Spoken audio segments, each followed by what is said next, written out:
warahmatullahi wabarakatuh. Halo teman-teman, perkenalkan aku Raisana Gayatri dengan NIM 25000290022 dari kelas B. Jadi di video kali ini aku akan menjelaskan hasil seminar kesehatan nasional yang udah aku ikuti kemarin dengan tema Healthy Trend or Healthy Life. Di materi yang pertama, kita membahas tentang tren diet yang semakin populer, tapi sayangnya banyak yang berkembang menjadi diet ekstrim. Diet ekstrim ini maksudnya adalah pola diet yang terlalu membatasi kalori atau jenis makanan secara berlebihan, dengan tujuannya menurunkan berat badan secara cepat tanpa memperhatikan dampak jangka panjangnya. Contohnya kayak very low calorie diet atau VLCD, kemudian ada puasa hanya minum air putih, kemudian ada detox juice, kemudian ada diet tanpa karbohidrat. Nah, tren ini biasanya bukan berdasarkan anjuran tenaga kesehatan, tetapi lebih karena adanya tekanan sosial, standar tubuh yang tidak realistis, pengaruh media sosial, dan juga adanya misinformasi. Padahal diet seperti ini bisa berdampak buruk bagi kesehatan diri. Secara fisik, dampaknya bisa berupa penurunan massa otot, anemia, osteoporosis, gangguan pencernaan, bahkan ketidakseimbangan elektrolit yang bisa berbahaya untuk jantung.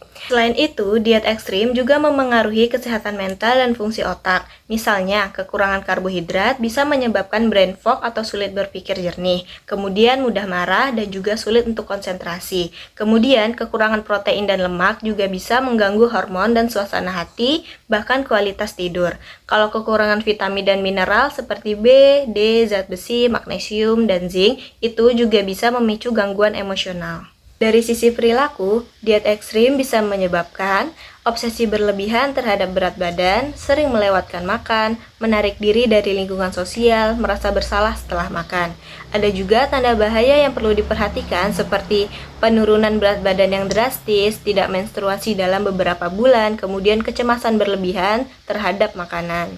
Nah, jadi kesimpulan yang bisa kita ambil dari materi ini adalah diet yang dianjurkan harus seimbang, fleksibel, memenuhi kebutuhan gizi, dan fokus pada kesehatan jangka panjang, bukan hanya ingin hasil yang cepat.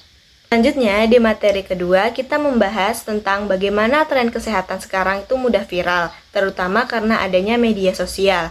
Kontennya biasanya berisi sangat singkat, menarik, dan mudah dipahami, dan sering dibagikan oleh influencer dengan pengalaman pribadi, jadi lebih kerasa relatable. Selain itu, ada juga pengaruh algoritma media sosial yang memunculkan fenomena FOMO atau Fear of Missing Out, yaitu rasa takut ketinggalan tren. Akhirnya, banyak orang yang ikut-ikutan mencoba tanpa mencari tahu dulu kebenarannya, seperti diet detox, konsumsi suplemen, bahkan adanya self-diagnosis. Nah, hal ini berkaitan dengan yang disebut infodemic, yaitu banjir informasi kesehatan yang belum tentu benar adanya. Misalnya, saat seseorang merasa ada gejala, mereka langsung mencari di internet dan menyimpulkan sendiri, tanpa sumber yang jelas. Ini berbahaya karena bisa menyebabkan hoax, misinformasi, klaim berlebihan, bahkan kepanikan. Seminar ini juga menjelaskan perbedaan antara healthy trend yang sifatnya sementara, cepat viral, belum tentu ada bukti ilmiahnya.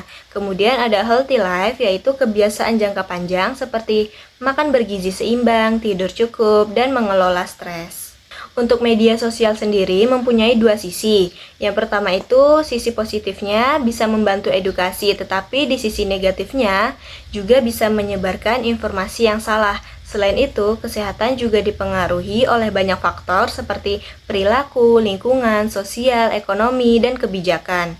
Contoh yang dibahas adalah tren detox, yang sebenarnya tidak terbukti secara ilmiah karena tubuh kita sudah punya sistem detoksifikasi alami. Jadi, intinya kita harus lebih bijak dalam menyaring informasi kesehatan dan tetap mengandalkan tenaga medis profesional. Sebagai kesimpulan di akhir, seminar ini mengingatkan kita bahwa tidak semua tren kesehatan baik untuk diikuti.